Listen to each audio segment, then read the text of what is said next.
Hey, Mr. Grumpy Gills.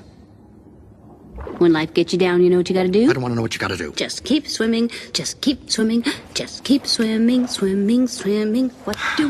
We swim, swim. Dory, no singing. Dory. I love to swim in. Dory. When you want to swim, you want See, to I'm gonna get stuck now with that song. Now it's in my head. Sorry. Welcome to Successful Dropout. This podcast is for the outliers, the innovators, the rebels, those that dare to dream and act on their dreams. I'm your host, Kylan Ginger. Join me as we find out what it takes to drop out, grind, and succeed. How's it going, everybody? I've got some pretty exciting news.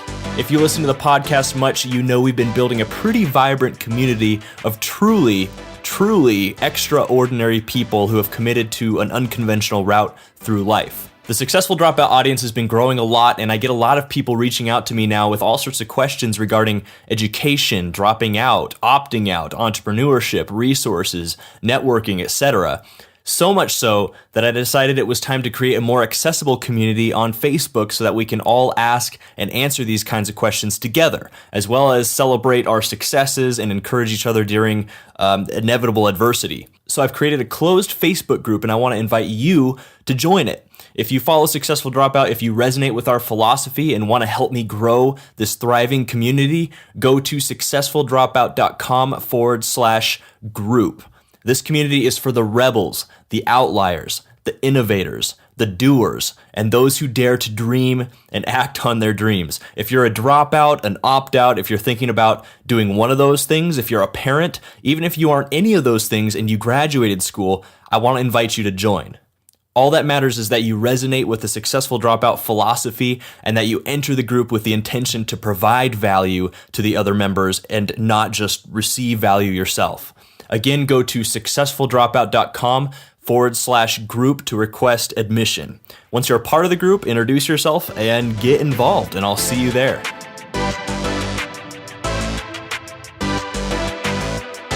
What is up, Successful Dropouts? Get stoked because today on the show we have Josh Haynam. Josh is the co-founder of Interact Quiz Builder, a tool used by more than 30,000 businesses. I almost said 3,000, but that doesn't quite do it justice. 30,000 businesses, including the American Red Cross, Home Depot, and Forbes. He's probably seen more quizzes than any other human being on Earth right now. So Josh, that is the very short bio you gave me, and I feel like there's a lot more to you. So please tell us more about yourself and what you do. Yeah, well, thanks for having me on, first of all. And there's certainly a lot more behind it. And sometimes I get confused about the 30,000 number as well, because it's pretty insane to be where we are now, considering where I started. So just an entrepreneurial background for me, I started real early on when I was 15. I'm 25 now, so it's been 10 years, almost half my life. Not super good at math, so that's not actually almost half, but it's close. And at 15 years old, I was growing up in the Central Valley in California, which is not what you think of when you think California. It's more like the Midwest, kind of like the Dust Bowl almost, like it's literally farm country, and that's where I grew up. When I was coming up in high school, my family was very impoverished, like literally around the poverty line. And when I turned 15, I wanted to get a job because I wanted to do things, and that was the only way I could do things, as if I had some money. So I went around and applied everywhere, Little Caesars and Home Depot. And, Little Caesars, right on. Oh, God, I love me some Little Caesars. Yep. Everyone gives me crap for that, but it's good. Dude, $5 for a pizza, man. I don't know what the price is there, but now it's... Well, yeah, and now they got this one that's $6. It's like a loaded pizza, and it's actually super good. So, but I could talk about Little Caesars for a long time, but I won't. Anyways, they would not hire me, nor would Burger King or McDonald's or Jamba Juice or literally any of 50-ish places I applied. I didn't even get any interviews. Was it just because you were too young? I was too young, and it was also 2007, so it was right in the midst of the financial crisis, and places like the Central Valley in California got hit the absolute hardest because those were all the people that got those subprime mortgages. so many bankruptcies. Unemployment was ridiculous. There were 40-year-old men trying to get jobs at Little Caesars. And as a high school student, you're not getting any of those jobs. So that's what I was faced with. And up to that point, I had always been kind of an inventor. When I was a little kid, I built like a teeter-totter in my backyard and my own treehouse and all that kind of stuff. So I figured, why don't I invent or build my own job?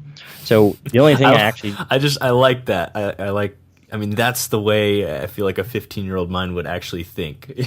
Yeah, and I'm going to start a business or an empire. I'm going to invent and build my own job. And it was actually as simple as that. It was, hey, I made a teeter-totter. I could probably also make a job. Right. And that's the extent of my thinking. It was not any higher level than that, let me tell you. Love it. So the only things I knew how to do at the time were install sprinklers and install lawns, because I had done that in my own backyard when I was growing up. We did it several times. Well, and build tree houses, man. And build tree houses. So I also knew how to build fences because I knew how to build tree house. So Right on. Tree house builder, lawn installer. So me and my best friend at the time, still best friend actually, I don't know why I said at the time, we made these flyers for our services, which were installing lawns and putting in sprinkler systems and building fences. We spread them around. We made ads on Craigslist, and we got a hit from this guy who had installed a beach in his backyard for no good reason. It's 100 degrees in the summer in the Central Valley, and he put 8 tons of sand in his backyard for his kid to play in. Surprise, Dang. surprise, his kid decided he didn't want the sand anymore, and now he wanted grass. So we went out, and we were Boy. we can remove the dirt, we can put in a sprinkler system, and we can install the grass. $1,000. And I knew that something like that was coming. he said, of course. Also, a side note, this guy. Of course he did. Side note, this guy was an MMA fighter. So he's literally in the UFC. So we had just agreed to do this job for $1,000 for an MMA fighter who is going to hunt us down if we don't do a good job. And I had a pickup truck that I had inherited / bought. It was a piece of junk. It was pink. It used to be red, but then it was pink, so everyone made fun of me for driving a pink truck. We went to this guy's house, and we spent 3 days with a wheelbarrow and shovels removing sand from his backyard, loading it into the truck, driving down the street to somebody that we had found that wanted free dirt, dumping it there, driving back. And we made probably 25 trips of truckloads of sand. Then we got to dig tunnels to install the pipes for the sprinkler system. Then we got to haul pounds of sod. So sod comes in these 60-pound rolls. It's just rolls of grass. And install that in his backyard. And basically just spent a week lifting incredibly heavy things, and it was 100 degrees, and there was a UFC fighter sitting in a lawn chair making sure we didn't mess anything up. So super low pressure, not at all difficult. But man, the feeling of going to get pizza, unlimited pizza, obviously, right. At the end of those days with my 2 friends who I had hired to work on this job was out of this world. We felt so accomplished. We had made our own job, just like I wanted to. We had created a job, and that was the feeling that I still aspire to. And now, obviously, everything's at a massive scale, and we're not hauling dirt anymore. But that feeling is what got me hooked. So that was the beginning. That was where it all started. And then I ran that company, if you can call it that. It was called Jay's Landscaping Services. I think it still exists technically. And we would go out and do the same thing. We did the same thing a good amount of times, made some good cash. Then I legitimately threw out my back when I was 16, which is not a fun thing to do. Oh, man. So I just couldn't lift dirt anymore. And I happened into trading a pair of speakers I had bought for a laptop, and then sold the laptop for 6 times more than I had bought the speakers for. So basically, I made a ton of money by accident. So I taught myself how to fix laptops, and then I started scouring Craigslist for people who had broken laptops, bought them, fixed them, resold them, and was making $100-200 per laptop, and scaled that up to like 7 to 10 a week. So I'm 17 years old in high school making like $1,000 a week in actual cash, like cold hard cash. I was carrying around wads of thousands of dollars. That's amazing. That was a good gig. And then I recruited other high school students to find laptops for me and taught them to fix them. And then I'd take a margin from them. So I had this little posse of people that were slanging laptops for me. It was a great gig. I was in Turlock, so it's kind of like the Midwest, and everyone drives big, huge trucks. So I was able to buy my own big, huge truck. It was all lifted and loud and all that good stuff. And then by the time I was 17 and a half running that company, I had sold the truck and bought a Mercedes V8 coupe, late model. So the story just keeps getting better and better. I drove to my high school graduation in a V8 Mercedes coupe, looking like an absolute baller, and I felt like one. But yeah, that was the initial evolution. So I was running that company, buying and selling laptops. Then I went to college, so I moved from the Central Valley down to LA to UCLA and started school, still running the laptop business. Basically flunked out almost of college my first quarter. I failed all of my classes and was on academic probation after coming from high school where I had like a 4.7 or something like that. I was almost valedictorian in my high school and then basically nearly failed out after my first quarter of college because I was actually leaving class to make deals. I remember just walking out of one particular class to make a deal, and then that same class I got a 33% on the midterm, which was something like 40% lower than the next lowest person. The next lowest score was 73. So that wasn't great.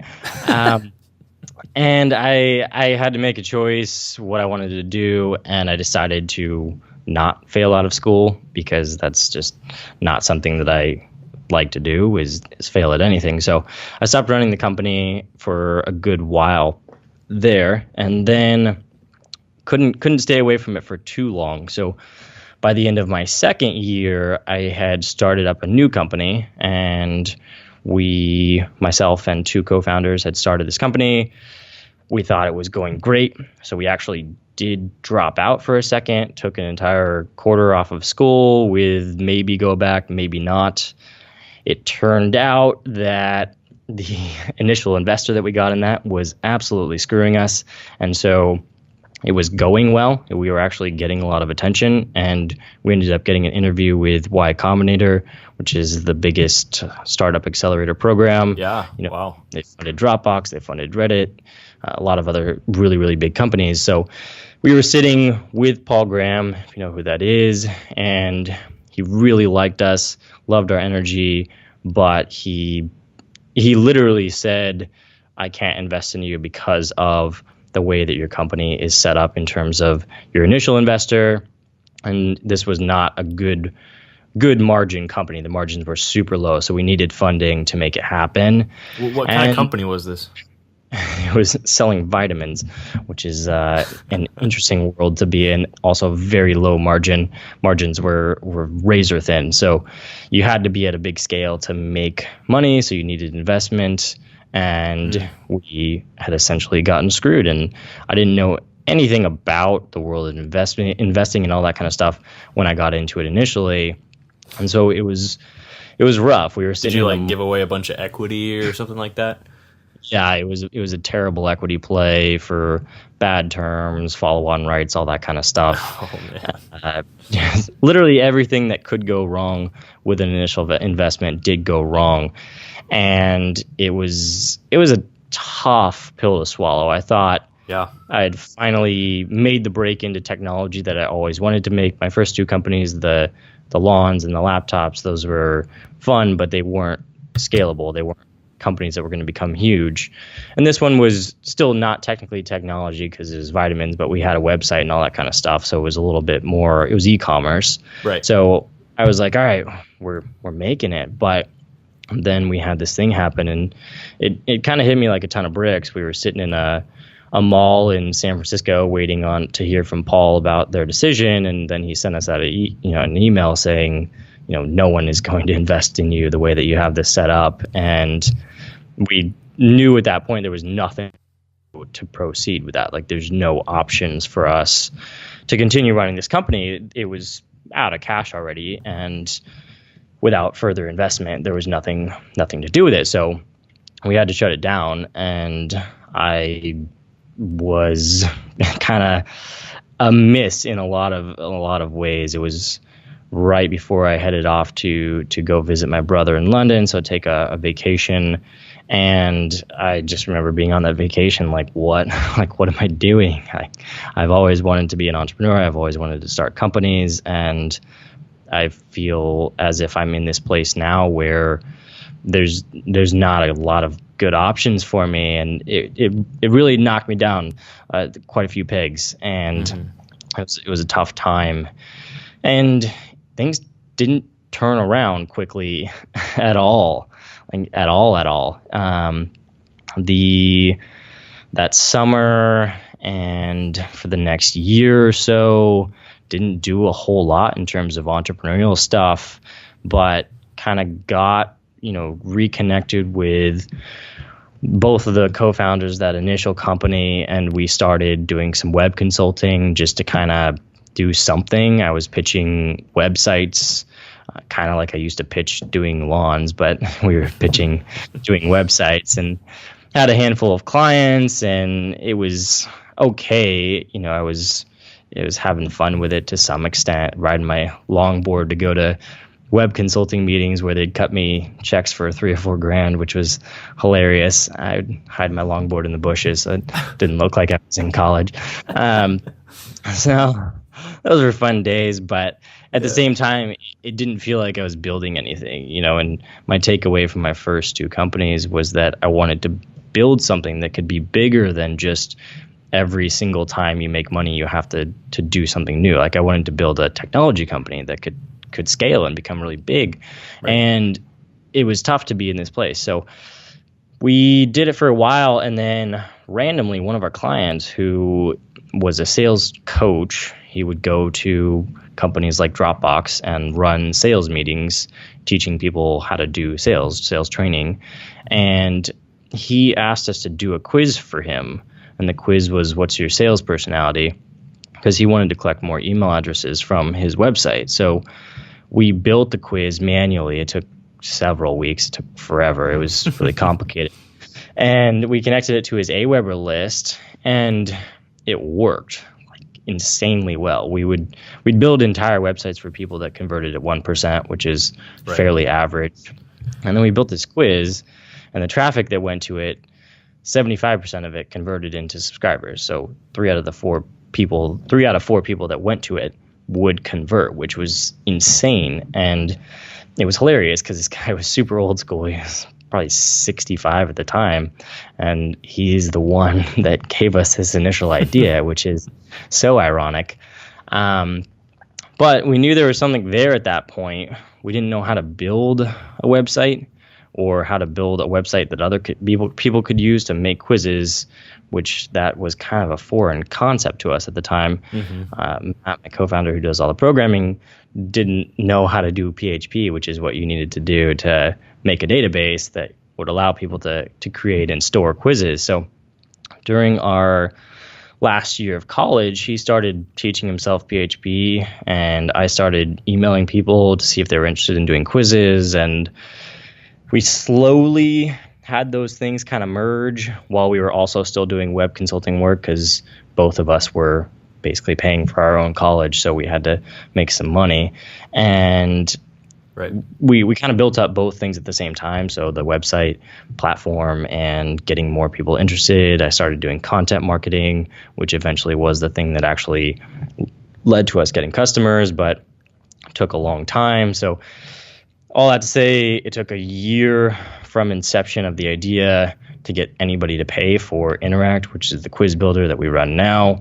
And that year ended in April of 2014, and we graduated in June of 2014. So timing was about as close as you could get it.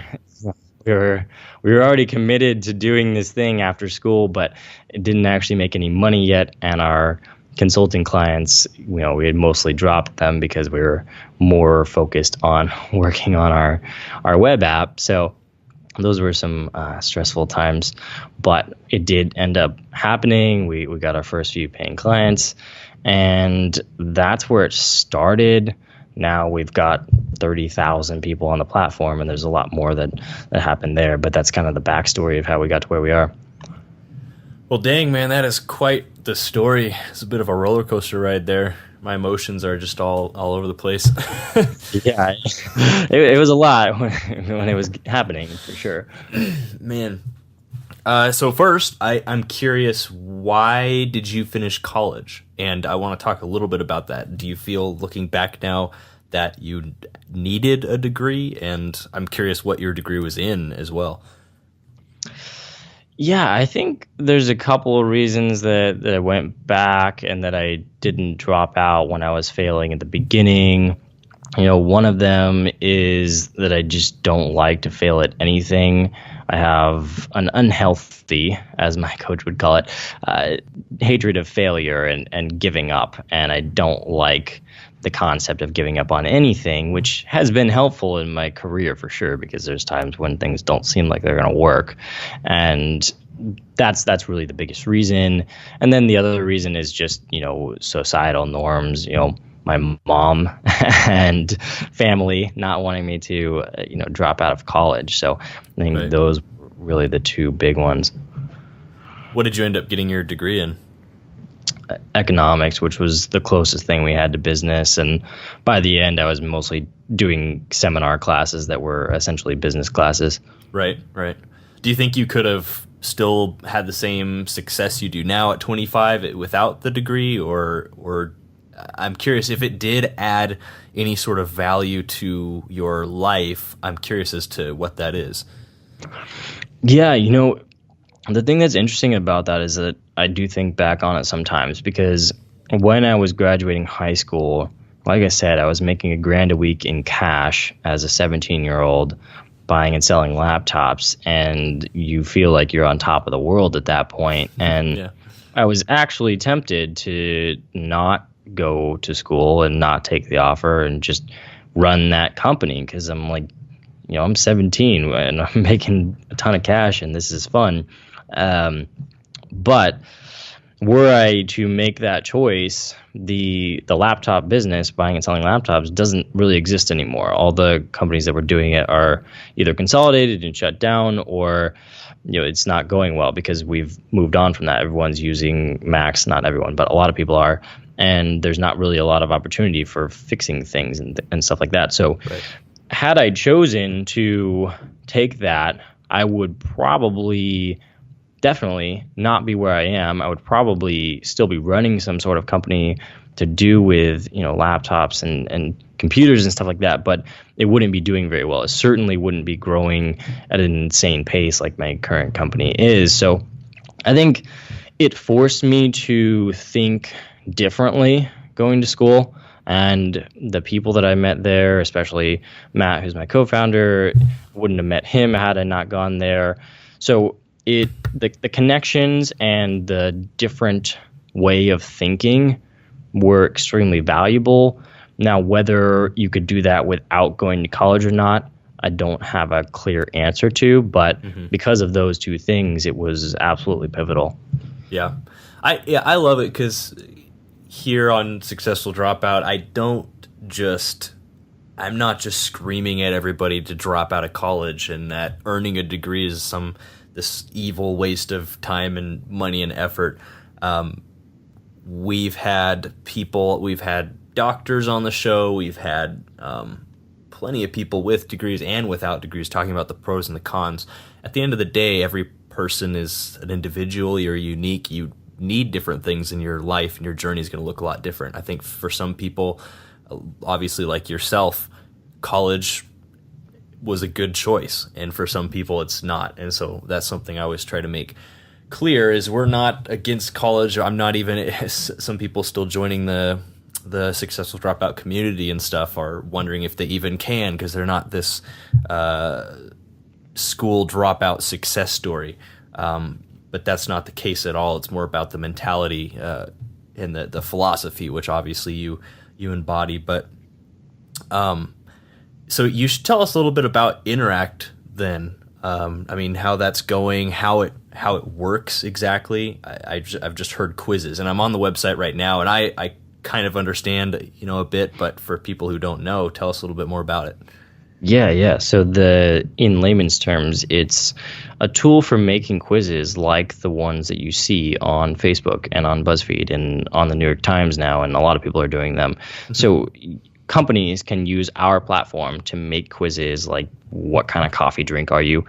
Put it out onto Facebook and onto their website, and then use it to capture email addresses, just like that sales consultant asked us to almost 5 years ago now. That was a long time ago. So that is exactly what it is. And now you can actually make that "what type of salesperson are you" quiz using one of our templates and connect it to Aweber, just like we did for him in 3 weeks when we built it the first time. You can do all of that in an hour and have it up on your site and collecting leads. So it's exactly what we did initially, but so much easier. All the hard parts taken out of it. So it's a platform for doing that. The main purpose of it is lead generation. So capturing new contacts that your company can sell to using this medium of quizzes. And that's the entirety of the platform. It's simple, but also extremely powerful because it's different, it's new, it's conversational. It captures this imagination of people that makes us take the quizzes on Facebook, but it's for businesses. Yeah, no, I love it. I mean, I've taken a couple of those myself. Yeah. and my wife does as well. Do you guys have many competitors? Are there other people doing the same thing? I have to imagine there are. Yeah, so it's interesting because Matt just sent me a message earlier today, and he's like, one of our competitors just copied our template idea. And that happens all the time because we were actually the first person to do this. No one else was doing it at the time we did. We came up with the idea because that guy had mentioned it to us. There was no platform for it. I remember calling a lot of prominent marketers and asking them if they knew of anything that would do this before we started this, and none of them knew of anything. So nothing existed. We created it. We're innovating, and we do have a ton of copycats. It's super funny. A lot of times I'll send something to Matt or Connor, who's one of our other engineers that creates a lot of stuff, and I'm like, hey, look who used your exact same analytics dashboard. And it's hilarious because it'll be something that like Connor came up with in his mind and then created in Photoshop, and then someone else is using it exactly as is. Like, they don't even change the colors. It's like, you do realize that like some guy came up with that, and you copying it is the most blatant thing in the world. But imitation is the sincerest form of flattery, so it doesn't really bother us, and we're just continuing to build the best product. And we do have competitors, and we do have funded competitors, and we've been bootstrapped the entire way, but we continue to be out in front of the market because we're continuing to innovate and come up with ideas and come up with new ways of going at the problem and taking out difficulties for our customers and growing our customer base and all these things. So we've had a lot of competition along the way, mostly copying what we do and putting marketing budget behind it.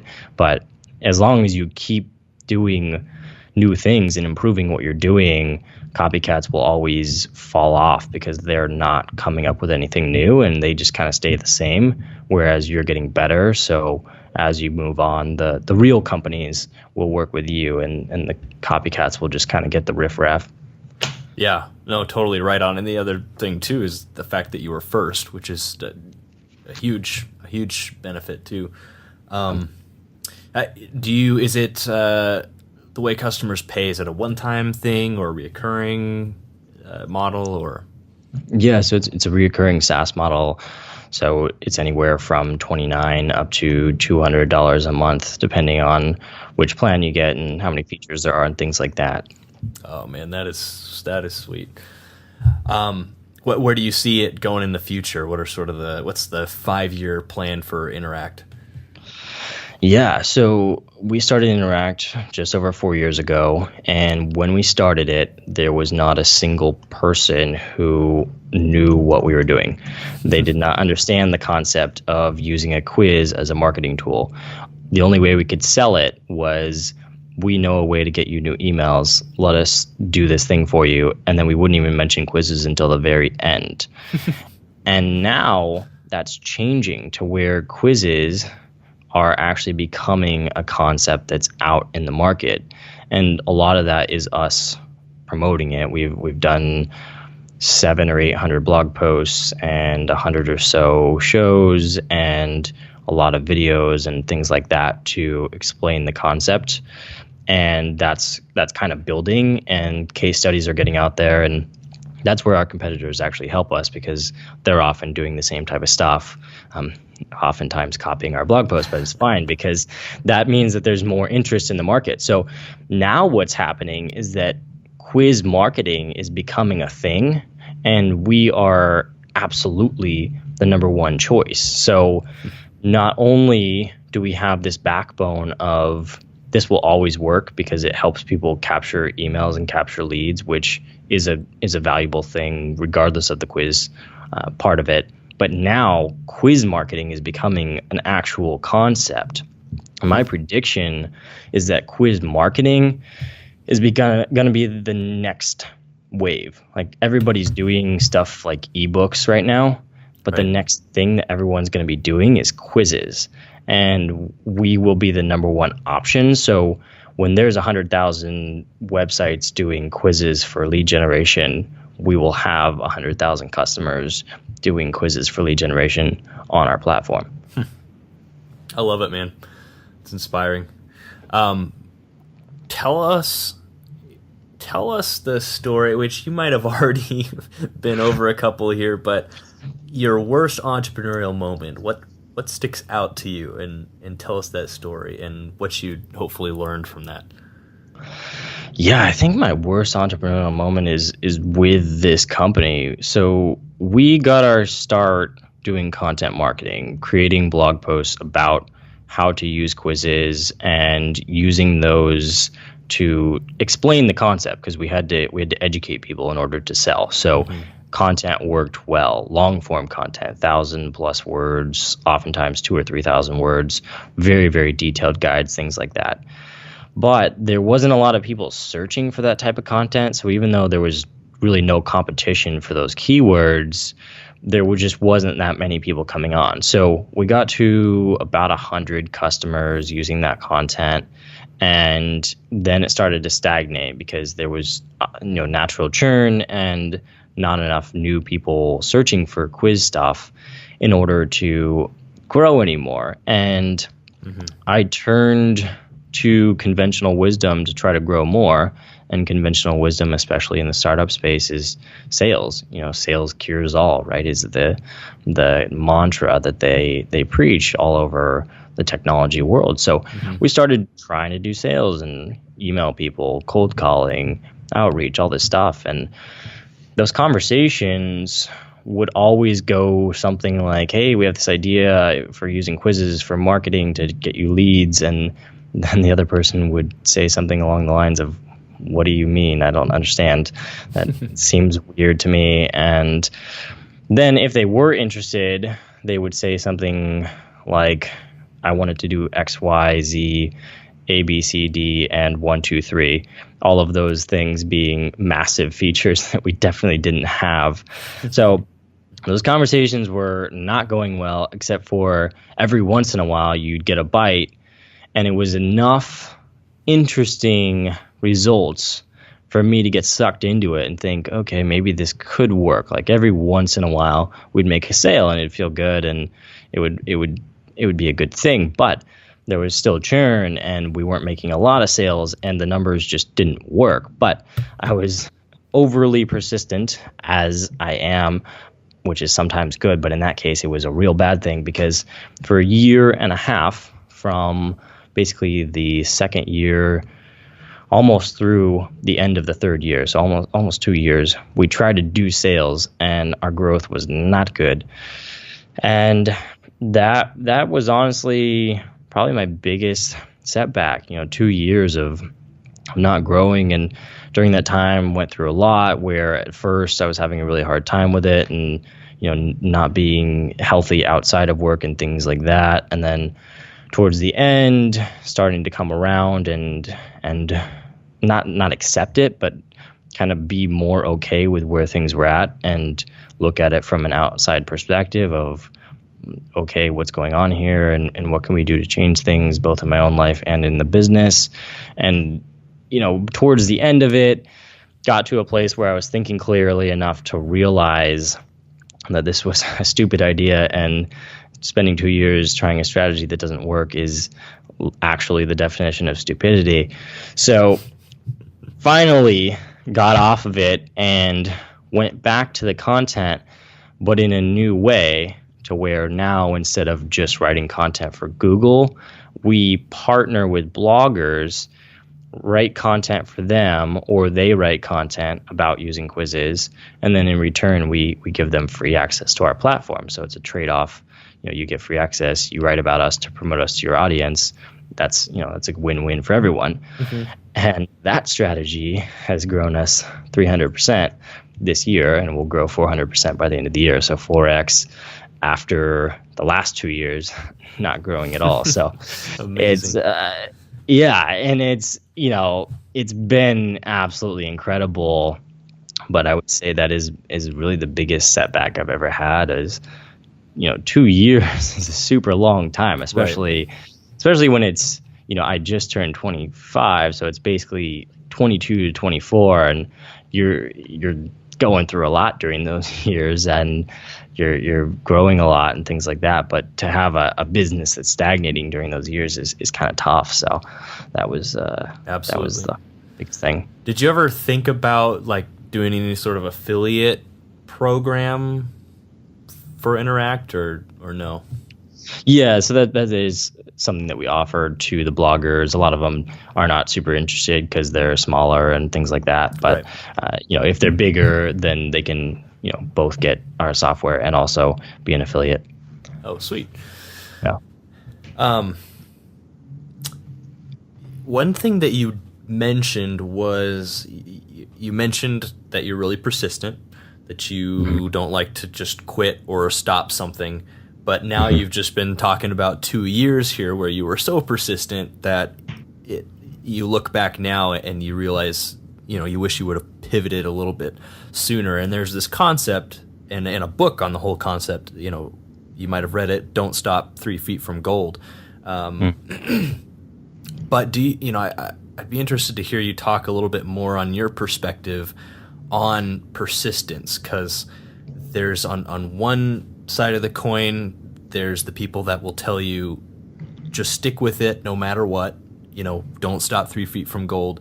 And then there's also people that'll tell you, that the definition of insanity is doing the same thing over and over again, getting the same results each time. And maybe it's time to stop digging where you thought there was gold and poke your head out of the hole and look around for maybe a better opportunity. Maybe you're wasting time. And so there's sort of this balance here, but I'd be interested, in your experience, what's your perspective on that? Yeah, so I have a couple of thoughts on it. And my overarching thought on persistence and hard work is that if whatever you're persisting at and whatever you're working hard at is making you a better person in general, like, for example, you're developing good habits, and because you're working hard, you are also investing in relationships outside of work because you don't want those to falter, even if you do get to the goal. Stuff like that. If you're actually improving while you are working extremely hard towards a goal, there's really no reason to ever give up, because it's making you better. And even if that specific goal you're trying to reach never comes to fruition, you have developed skills along the way, and you've learned a lot along the way, and whatever you try to do in the future will work. So that's my overarching thing. In terms of knowing when to make a change, I actually think that it is extremely vital to take breaks, specifically vacations to other places that are completely different from where you are. Because what led to me making that shift was, again, a 2-week-long vacation with my brother, traveling through Europe and Africa and talking in depth. I remember we sat by a waterfall in Morocco talking about how things were going, with sales, and just getting really honest about what was happening and the team that we had that was working on sales, and realizing, sitting there watching this gorgeous waterfall in Morocco, that I was doing the wrong thing and something needed to change. And so I think, while it is incredibly important to be persistent and not give up on things, you should also get outside of your normal mindset. So go to a place where none of the normal things you do in a day happen anymore, and just see what you think of your life. Look at it from a different place, an actually different place, and look at it from the outside and say, how is this person's life going when that person's actually you? I love that. Yeah. That's good stuff, man. Well, sweet. Well, we're kind of coming to the end of our time here, Josh. I've got two more questions for you. I like to ask every guest these when they come on the show. Yeah. What parting advice do you have for any of our listeners who are thinking of dropping out of school, perhaps to pursue entrepreneurship, but they haven't quite made that step yet? What advice would you give somebody like that listening?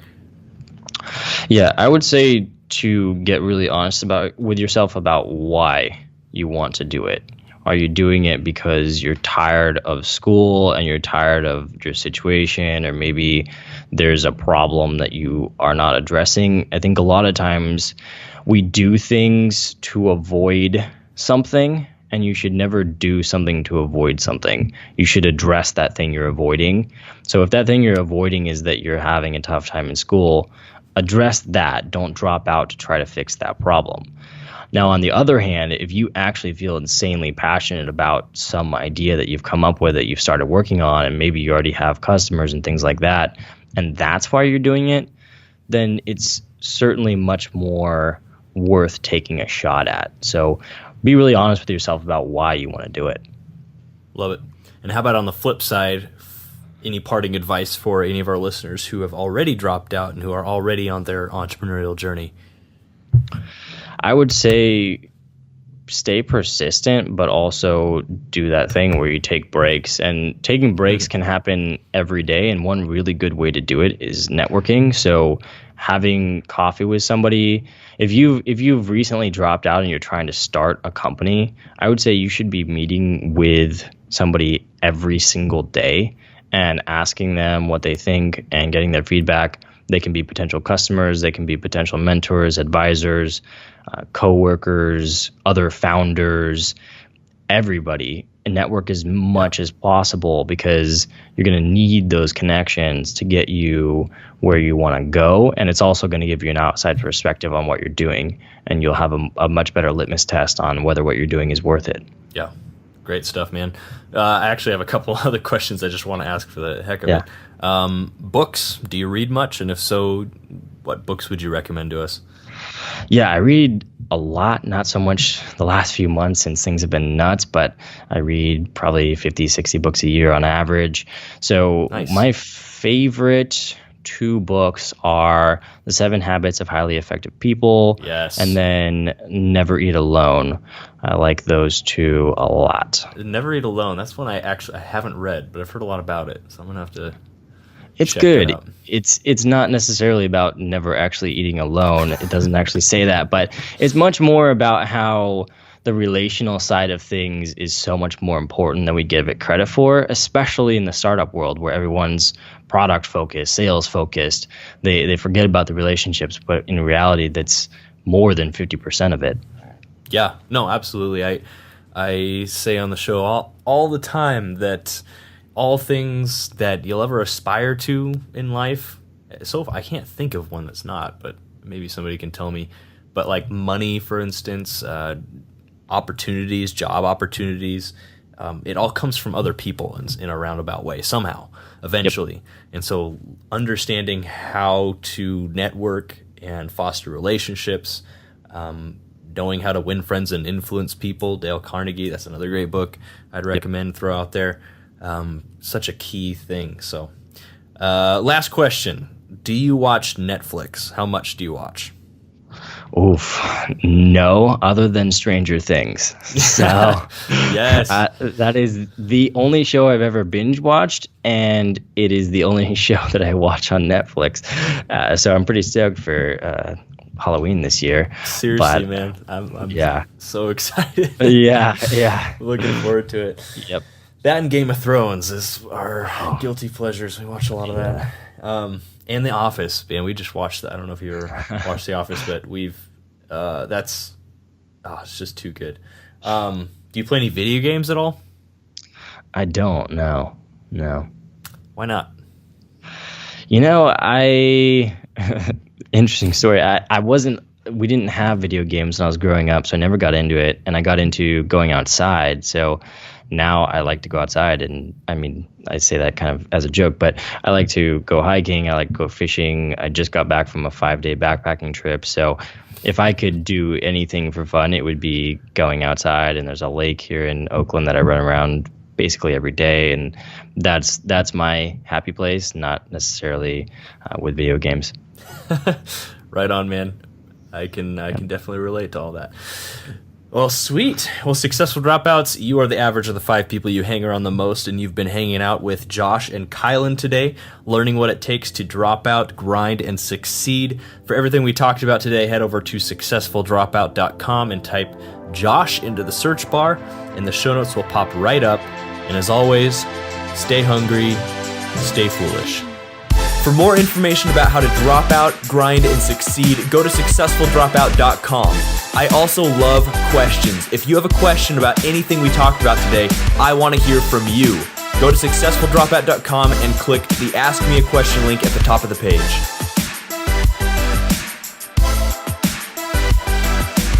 Successful Dropouts, if you could go to iTunes and leave a positive rating and review, it would help this show out a lot. I know you're busy. I know you got a lot going on.